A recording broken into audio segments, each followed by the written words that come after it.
Bonjour et bienvenue à ce journal de 7h à la une de l'actualité de ce vendredi matin. Un bateau surchargé dénommé Merveille des Dieux a coulé hier dans l'avant-midi sur le lac Kivu. L'on compte une vingtaine de morts et de nombreux disparus. Les bilans restent encore provisoires et pourraient s'alourdir dans les prochaines heures. Le bateau, assurait une liaison commerciale entre la province du Nord Kivu et Sud Kivu, avait à son bord plus de 300 passagers. Les recherches se poursuivent pour tenter de retrouver certains corps. Les images à suivre au début de ce journal. Également au sommaire de votre 7h, la facture devient moins salée pour tout conducteur. À la pompe, le prix du carburant a baissé de 13%. Les litres est passé de 3340 à 2990. Un arrêté visant la baisse de ces prix a été signé par le vice-premier ministre en charge de l'économie, Moukoko Samba. Le détail dans un instant. Et enfin, toujours pas d'évolution sur le chantier de construction des digues et caniveaux quartier Ndanou dans la commune de Limete. Les travaux sont presque en arrêt. Jusqu'à-là, seulement 2% des travaux ont été exécutés. La population fait déjà face à des inondations. Devant nos caméras, les habitants de ce coin lancent un cri de détresse. Vous les entendrez à la fin de ce journal. Voilà tout pour le titre. Mesdames et messieurs, encore une fois, bienvenue à vous sur nos régionales à la radio-télévision nationale congolaise. Je le dis au sommaire, un bateau surchargé dénommé Merveille des Dieux a coulé hier dans l'avant-midi sur le lac Kivu. L'on compte une vingtaine de morts et de nombreux disparus. Les bilans restent encore provisoires et pourraient s'alourdir dans les prochaines heures. Le bateau assurait une liaison commerciale entre la province du Nord Kivu et Sud Kivu et il avait à son bord plus de 300 passagers. Les recherches se poursuivent pour tenter de retrouver certains corps. Regardez.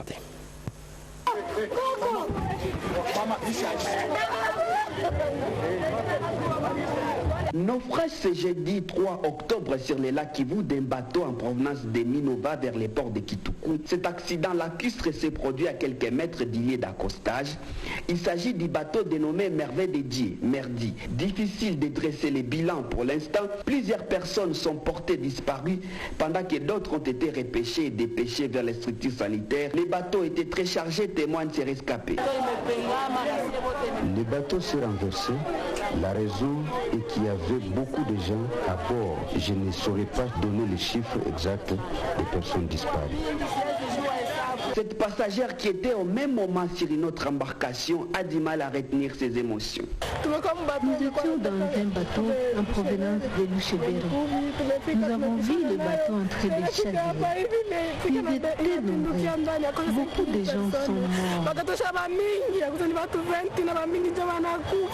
Le président du conseil communal de Goma déplore cet énième incident qui frappe les marchands de Kituku qui ravitaillent actuellement la ville de Goma en produits vivriers en cette période de guerre. Nous présentons nos condoléances à toutes les familles des victimes.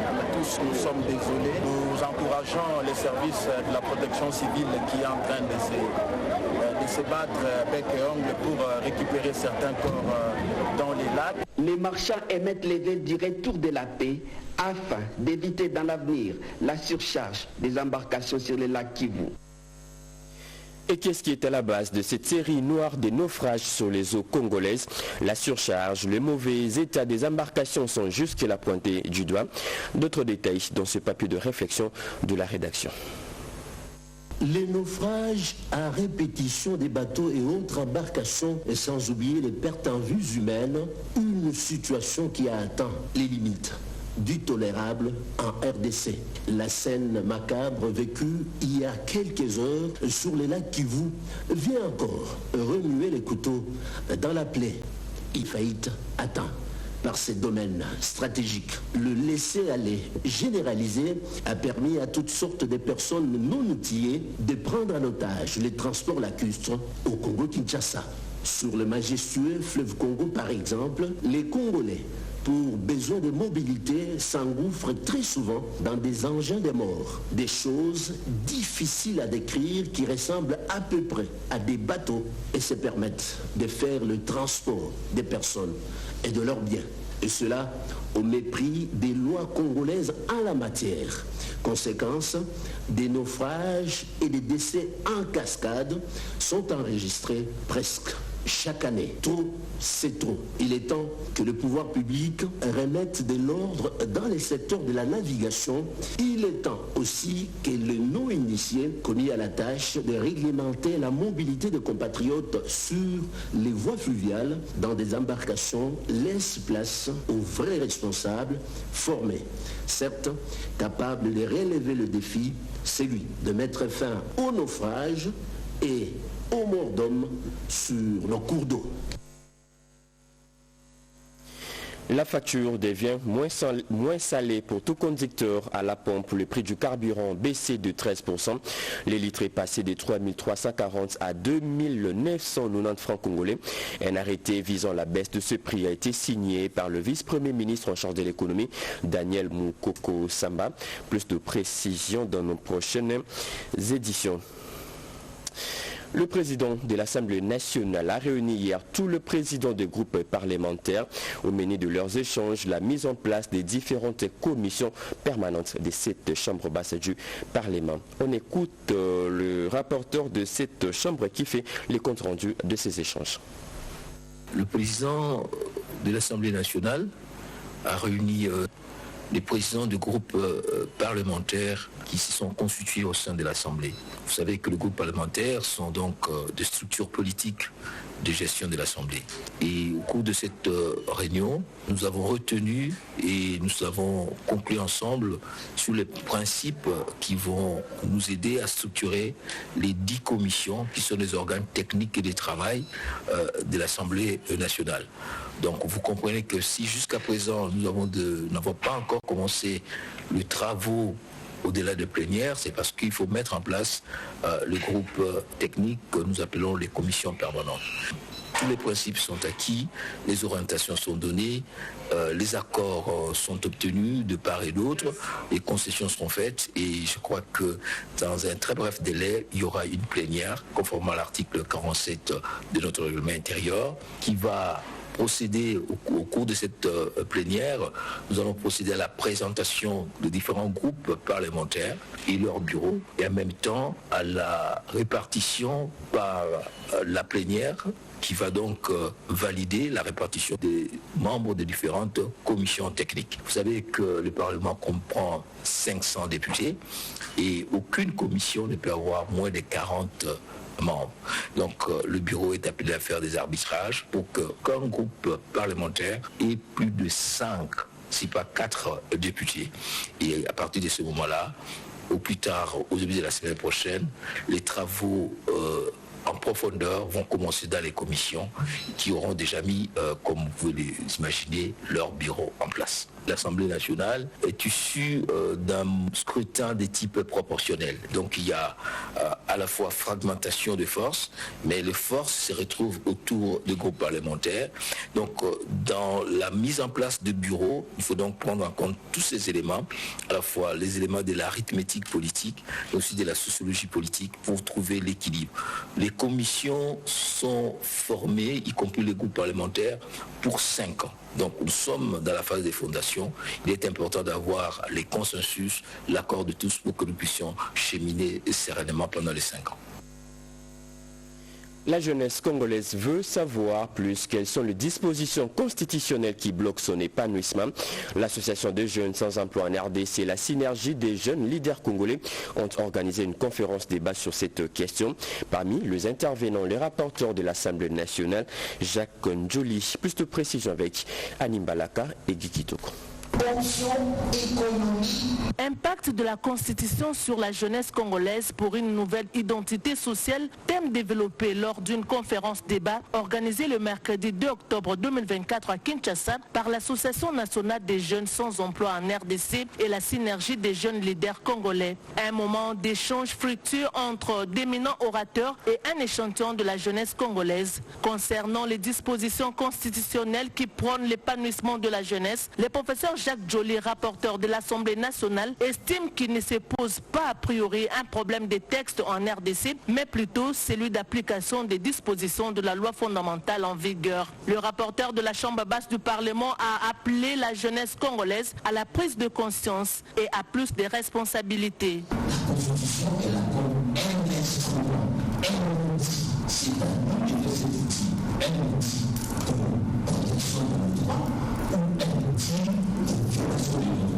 Le Conseil national de la jeunesse a besoin d'un nouveau souffle pour jouer pleinement son rôle de promouvoir l'intérêt supérieur de la jeunesse. C'est ce qu'affirme le coordonnateur de l'Association nationale des jeunes sans emploi en RDC, Archange Kapomé, plaide pour l'organisation de nouveaux responsables de l'organe de défense des droits de la jeunesse. Il a annoncé sa candidature à la tête du Conseil national de la jeunesse. Parmi les conférenciers, nous citons Claudie Balanki, Paul Capita, le docteur Etienne Longondo et le colonel Emmanuel Ibandi. Tous ont appelé la jeunesse à la prise de conscience pour leur épanouissement et le développement du pays. Le colonel Ibandi a exhorté les jeunes à rejoindre l'armée pour défendre l'intégrité territoriale de la RDC.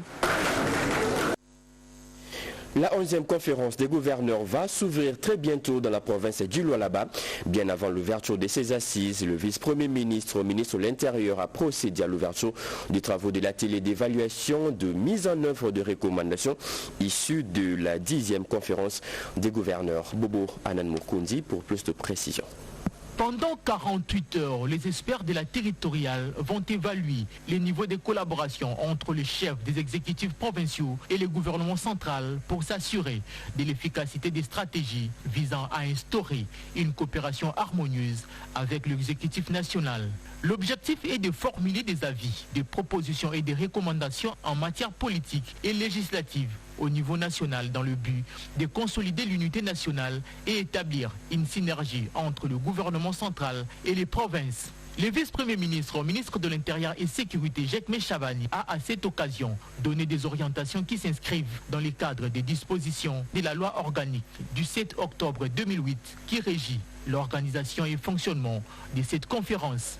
Nous devons favoriser un échange constructif, loin des discussions stériles, qui permettra d'élaborer des solutions concrètes pour renforcer la collaboration entre les différents niveaux de pouvoir. J'invite le secrétariat permanent de la conférence des gouverneurs de province et tous les experts présents ici à travailler sans relâche pour répondre aux attentes du chef de l'État et du gouvernement. Ensemble, assurons une évaluation efficace de la mise en œuvre des recommandations formulées lors de cette 10e session. Il s'est de rappeler que la création de ces cadres a pour rôle de garantir une compréhension de politique publique d'ensemble, tant au niveau national que provincial, en tenant compte des réalités spécifiques de chacune des provinces. Le ministre de l'intégration régionale s'est entretenu avec l'ambassadeur du Royaume de Belgique en RDC sur les priorités du gouvernement dans son secteur, pas seulement, mais aussi la situation sécuritaire dans l'Est de la RDC. C'est également invité sur la table des échanges entre les deux personnalités, comme nous dit William Tunakov. Les priorités contenues dans les programmes du gouvernement Judith Souminois, dans les secteurs de la coopération régionale, plus particulièrement la situation sécuritaire et humanitaire dramatique qui prévaut dans la partie est de la RDC, due à l'agression rwandaise sous couvert du mouvement terroriste M23, était au centre des échanges fructueux que le ministre de l'intégration régionale, Maître Didier Mazenga Mokanzou, a eu ce jeudi 3 octobre 2024 en son cabinet de travail du 7e étage de l'immeuble Mongala dans la commune de la Gombe à Kinshasa, avec l'ambassadeur du Royaume de Belgique en RDC, Roxane de Bilderling. L'intégration régionale, c'est un aspect très important pour le développement du pays. Il faut pouvoir développer des relations avec les voisins, mais on sait que ce n'est pas facile avec tout le monde. On connaît la situation de la guerre à l'Est, la présence de troupes rwandaises, et donc toutes ces questions ont fait évidemment l'objet de discussions avec le ministre. Comment voit-il les choses? La diplomate belge en poste à Kinshasa a par ailleurs salué l'ouverture, l'efficacité et le dynamisme dont fait montre le ministre Didier Mazenga Mokanzou dans la mise en œuvre en Afrique d'une diplomatie agissante impulsée par le président de la République Félix Antoine Tshisekedi Tshilombo. J'ai trouvé le ministre très engagé, très motivé. On a aussi échangé sur le rôle qu'il avait joué en tant qu'envoyé spécial du président pour la situation au Tchad. Et donc je sens vraiment que c'est quelqu'un qui veut mettre son mandat au service de la coopération régionale de la République démocratique du Congo. Madame l'ambassadeur belge a promis de multiplier ces genres de rencontres avec le ministre de l'intégration régionale dans le cadre du renforcement d'excellentes relations de coopération bilatérale et d'amitié qui existent entre Kinshasa et Bruxelles. Des progrès spectaculaires enregistrés ces derniers temps dans l'approvisionnement en eau et électricité dans quelques villes et provinces de la RDC. La ville d'Mbujima et ses environs sont désormais électrifiés et l'eau potable coule 24 heures sur 24. Un projet du gouvernement relancé par le ministre de Ressources hydrauliques et électricité, Teddy Luamba. Des détails avec Yvette Makuntima. Mbujima, dans les Kassai orientales, a fait bond spectaculaire vers l'amélioration significative de son approvisionnement en électricité. La ville est désormais reliée à la nouvelle station électrique de Bimpemba, ce qui a permis d'augmenter le taux de desserte en électricité grâce à une ligne issue de la centrale hydroélectrique de Toubitoubidi de la société Anui Congo d'investissement minier Sassim et Sarel. Dans la même dynamique, l'usine de traitement d'eau de la Régie des eaux fonctionne à plein régime, fournissant ainsi une eau potable 24 heures sur 24, 7 jours sur 7. Actuellement, la capacité installée de cette usine est de 3150 mètres cubes par heure. Cette avancée est d'autant plus importante que Mbujima avait souffert d'un manque d'approvisionnement en eau potable durant les 3 dernières années. L'engagement du ministre des Ressources hydrauliques et électricité, le professeur Dr Teddy Luamba Mouba, a été déterminant dans ces processus. Sa volonté de rétablir ces services essentiels témoigne de l'engagement du gouvernement en faveur du bien-être des habitants de Mbujimai et ses environs. Ce rétablissement est perçu comme une étape majeure vers une meilleure qualité de vie de la population. Et nous venons de l'apprendre, c'est hier, mercredi tard dans la soirée, que le chef de l'État, Félix-Antoine Tshisekedi Tshilombo, est arrivé à Paris, en France. Le président congolais va participer au 19e sommet de la francophonie qui s'ouvre aujourd'hui jusqu'à demain 5 octobre. Sur place, le chef de l'État aura plusieurs activités. Plus de précision dans nos prochaines éditions. Poursuivons ce journal. La Société nationale d'assurance SONAS et l'autorité de régulation du marché public désormais main dans la main pour relancer les secteurs de l'assurance en RDC. Les deux parties viennent de sceller un partenariat. C'était au cours d'une séance de travail entre le directeur général de ces deux entreprises publiques tenues hier dans la capitale. Encore une fois de plus, Yvette Makuntima.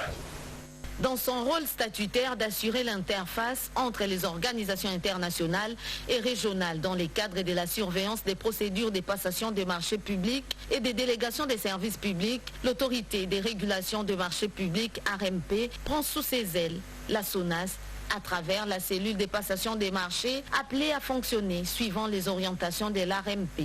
Cette séance de travail entre les directeurs généraux de l'RMP, Maître Claude Kaembe-Boy, et de la SONAS, Clément Désiré Kabongo Moba, a jeté les jalons de cette collaboration. La réunion a répondu à nos attentes parce que c'était une réunion riche en informations.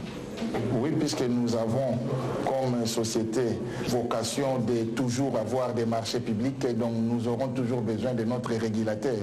Donc nous aurons besoin des réunions d'évaluation pour nous mettre à l'abri de tout faux pas. Cette collaboration se cristallise autour d'un appui stratégique et technique visant à consolider la relance de la SONAS dans l'optique de permettre à celle-ci de jouer pleinement son rôle, comme ce fut le cas dans les passés, lorsque le fonds généré par les assurances participait au financement de projets d'intérêt commun. À l'issue de ces échanges, des mesures concrètes, en phase avec la vision du chef de l'État, Félix-Antoine Tshisekedi Tshilombo, ont été prises pour améliorer la transparence et l'efficacité dans les processus d'acquisition et de gestion de contrats publics. C'était le 2 octobre 1968, 66 ans déjà depuis que la Guinée-Conakry a accédé à son indépendance, et à Kinshasa, pour commémorer cet heureux anniversaire, toute la diaspora guinéenne s'est retrouvée autour de son ambassadeur pour célébrer avec faste. Mamita Bangoulou était sur place. La Guinée-Conakry commémore donc cette indépendance sous le thème « S'inspirer du passé pour construire le futur ensemble, la guinéenne ». À cette occasion solennelle, le chef de l'État, le général des corps d'armée, Mamadi Doumbouya, rend hommage à la Guinéenne, symbole du courage et la résilience. À travers cet anniversaire, toute la Guinée salue la bravoure de Guinéennes héroïnes du passé. La plupart ont perdu de leur vie pour écrire l'histoire de la Guinée, non seulement à travers les continents, mais surtout à travers le monde. L'ambassadeur de la Guinée-Conakry à Kinshasa a vanté cette bravoure de la femme guinéenne à la presse. Aujourd'hui, la Guinéenne représente près de 34% de l'équipe gouvernementale, tandis qu'elle compte en son sein plusieurs autres fonctionnaires d'État, ambassadrices, chefs d'entreprise publiques et privées et fonctionnaires internationaux. Sédou Camara souligne la responsabilité de la gente féminine dans les postes de commandement. Beaucoup reste à faire pour réduire les inégalités notoires entre hommes et femmes en milieu de travail et dans les ménages pour permettre à la Guinéenne de réaliser pleinement son potentiel. Sur le plan diplomatique, ce pays a apporté son soutien militaire aux diverses nations, notamment la République démocratique du Congo. Sortie fraîchement de l'indépendance, la RDC a bénéficié des soutiens militaires guinéens sous l'égide de l'ONU. Au sujet de la relation guinéo-congolaise, elles étaient au beau fixe entre Ahmed Sékou Touré et Patrice Emery Lumumba, dont l'effigie était gravée dans le billet monétaire guinéen. Le directeur général de l'ARSP poursuit son séjour de travail aux États-Unis d'Amérique au cours d'une conférence débat organisée en présence de plusieurs opérateurs économiques américains. Miguel Cachal, l'un des panélistes, a présenté les opportunités d'affaires qu'offre la RDC pour créer une classe moyenne. Regardons. Le directeur général de l'autorité des régulations de la sous-traitance dans le secteur privé vient donc intervenir comme panéliste aux côtés de son collègue directeur général de l'agence de pilotage, de coordination et des suivis de conventions de collaboration qui en même temps est initiateur de cette conférence débat. L'objectif est d'attirer plus de grands investisseurs, ce qui représente une aubaine pour les développements de la chaîne de valeur au pays de Félix Tshisekedi. Face aux opérateurs économiques résidant à Charlottesville, deuxième pôle financier des États-Unis d'Amérique, Miguel Cachal de la RSP et Freddy Chembo de l'APCSC ont, dans leurs interventions respectives, apporté toute la lumière quant à cette nouvelle approche définie par le chef de l'État qui décide dorénavant d'ouvrir le pays vers le monde extérieur pour les business gagnants-gagnants sur le fond de textes légaux. Le chef de l'État, Félix Antoine Tshisekedi Tshilombo, a compris qu'il fallait qu'il y ait une implication totale de l'État. Comme on le voit dans d'autres pays, je pense ici aux États-Unis, lorsque vous faites votre business, vous avez les banques qui suivent un peu la santé de vos affaires, il y a des facilités de l'État. C'est pourquoi nous avons quitté le Congo pour venir vers vous. L'objectif, c'est qu'il faut travailler ensemble pour développer les contenus locaux, pour développer la chaîne des valeurs. Le Congo a tout ce que le monde a besoin. À l'étape de questions-réponses, l'hôte de la conférence et son invité ont daigné édifier l'assistance à la proportion de ses préoccupations. Avoir les mandataires publics proactifs et motivés aux résultats sont entre autres des exigences du président Tshisekedi durant son deuxième mandat court. La 8e édition de l'alternative Mining Indaba ferme ses portes aujourd'hui à Kolwezi. Ouverte depuis le 2 octobre dernier, plusieurs participants prennent part à ces rendez-vous qui parlent de la transition énergétique juste. Parmi eux, le représentant de la firme Sarwa, Malumbela, pour le reportage. Les minerais critiques et stratégiques représentent une opportunité incontournable pour le développement de la République démocratique du Congo à l'ère de la transition énergétique. C'est dans cette optique que le docteur Claude Kabemba, directeur des Sarwa et organisateur de cette rencontre annuelle en collaboration avec Resources Matters, a souligné avec passion que la transition énergétique est une occasion précieuse pour dynamiser l'économie de la RDC. Avec ses immenses gisements de cobalt, de graphite et de cuivre, le pays a un rôle prépondérant à jouer sur la scène mondiale. Il a appelé le gouvernement congolais à élaborer des stratégies efficaces et une gouvernance inclusive pour maximiser la valeur ajoutée. Le vice-gouverneur du Lualaba, Clément Muguji, a également salué la tenue de ces assises tout en évoquant les défis majeurs que rencontrent les secteurs miniers qui entravent le chemin vers une transition énergétique réussie.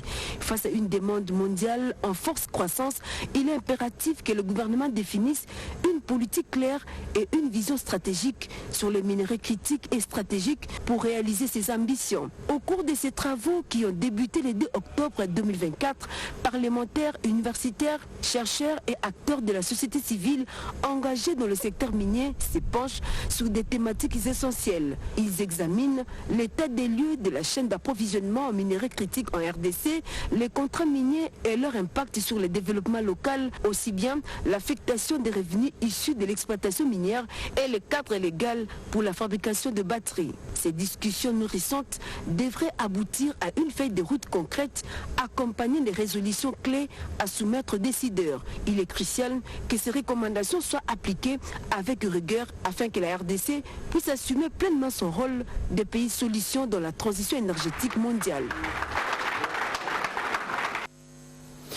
Prise en charge de retraités, règlement des arriérés des cotisations sociales. Un protocole d'accord vient d'être signé entre la GECAMIN et la Caisse nationale de sécurité sociale. Cet accord pose des bases d'une protection sociale et durable pour les travailleurs de la GECAMIN. Souzingoy. Dans le but d'assurer la prise en charge des retraités, la GECAMIN SA et la Caisse nationale de sécurité sociale ont signé un protocole d'accord historique visant le paiement progressif des arriérés des cotisations sociales. Cet accord signé par le directeur général de la CNSS, Charles Moudiaï, et le directeur général de la GECAMIN, Placide Nkala, a permis de résoudre le problème de la prise en charge de 985 anciens employés sortis par fin carrière anticipée en 2016-2017 et de faciliter la prise en charge de près de 320 retraités en 2023 et à l'avenir de tous les retraités après eux.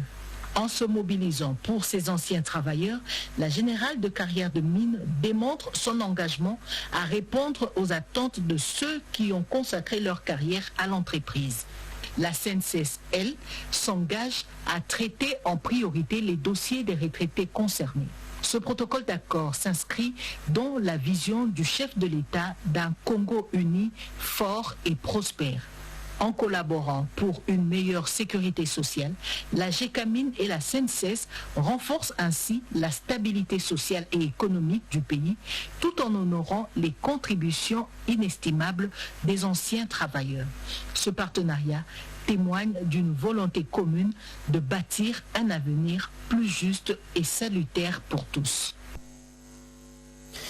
Toujours pas d'évolution sur le chantier de construction des digues et caniveaux quartier Ndanouf dans la commune de Limete. Les travaux sont presque en arrêt. Jusqu'à seulement 2% des travaux ont été exécutés. La population fait déjà face à des inondations. Devant nos caméras, les habitants lancent un cri de détresse. Anastasie Doumbou.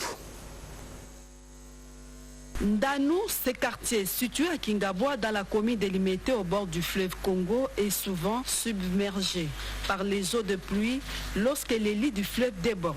De l'avis des spécialistes, ce quartier n'a pas beaucoup de voies, de canalisation et de drainage. Le gouvernement provincial entreprend d'aménager les travaux de construction des digues parallèles à béton armé de 3 km de part d'autre de la rivière Njili. À l'annonce de la pluie, les habitants du quartier Ndanou sont inquiets. À notre regret, aujourd'hui, nous constatons que les travaux ont débuté. Mais le problème, c'est que depuis qu'ils ont débuté, ça fait 6 mois, ils n'ont fait que 2% en termes de construction.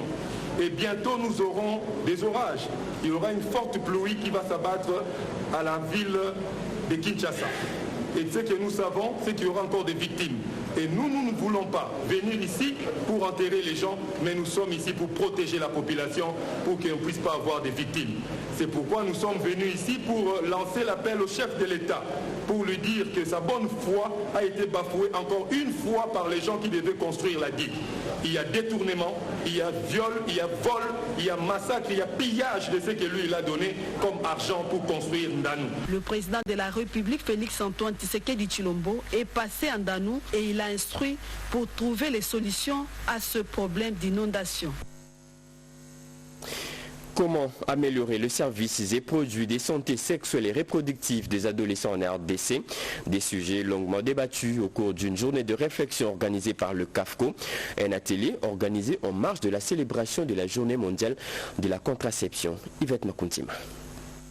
Les adolescents sont appelés à connaître les méthodes de contraception. Les cadres permanents des concertations de la femme congolaise CAFCO, des concerts avec des prestataires de santé entendent sensibiliser les parties prenantes pour mener les plaidoyers afin que cette question soit prise en compte par les gouverneurs. La loi de 2018 autorise à toute personne en âge de procréer d'utiliser la méthode moderne de son choix. Le plus grand résultat que nous attendons est que le gouvernement puisse commencer chaque année à décaisser des fonds pour acheter des contraceptifs.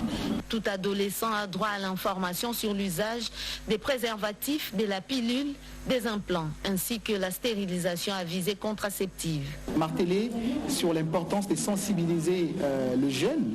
Ils ont ce droit-là d'être informés, n'est-ce pas, d'avoir la bonne information sur la santé sexuelle et reproductive. Nous avons profité de cette occasion pour pouvoir réunir encore les différentes organisations de jeunes dans le cadre du projet CHA pour leur parler de cette thématique de la contraception, pour qu'eux aussi voient dans la mesure du possible comment relayer l'information afin que nos jeunes qui sont dans la communauté puissent arriver à adopter un comportement sexuel responsable. Ces projets voient déjà le jour dans 3 provinces de la République démocratique du Congo, le Congo central, le Kwilu et Kinshasa.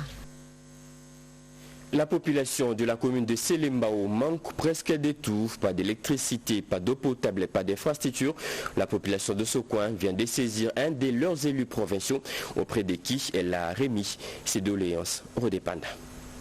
C'est une population dépourvue presque de tout qui est venue présenter et plaider sa cause auprès de leur élu provincial et porte-parole à l'Assemblée provinciale de Kinshasa, le député provincial Mao Ntwene Muntilwei. C'était donc une obligation pour cet élu de Selembao d'écouter et recueillir les desiderata de cette population de sa circonscription électorale pendant ce temps de vacances parlementaires telles que recommandées par le gouvernement de la République et provinciale. Pas de courant électrique fiable, pas d'eau potable, pas d'infrastructures socio-économiques de base, ainsi que l'éternelle problématique de l'insalubrité. Autant de problèmes qui rongent la vie des habitants de Selembao. Cette séance d'échange avec son fief électoral naturel de Selembao était une opportunité pour l'honorable Mao Ntwene d'adresser un message de remerciement pour la confiance placée en sa personne lors des législatives de décembre 2023 avant d'annoncer les assurances obtenues du gouverneur de la ville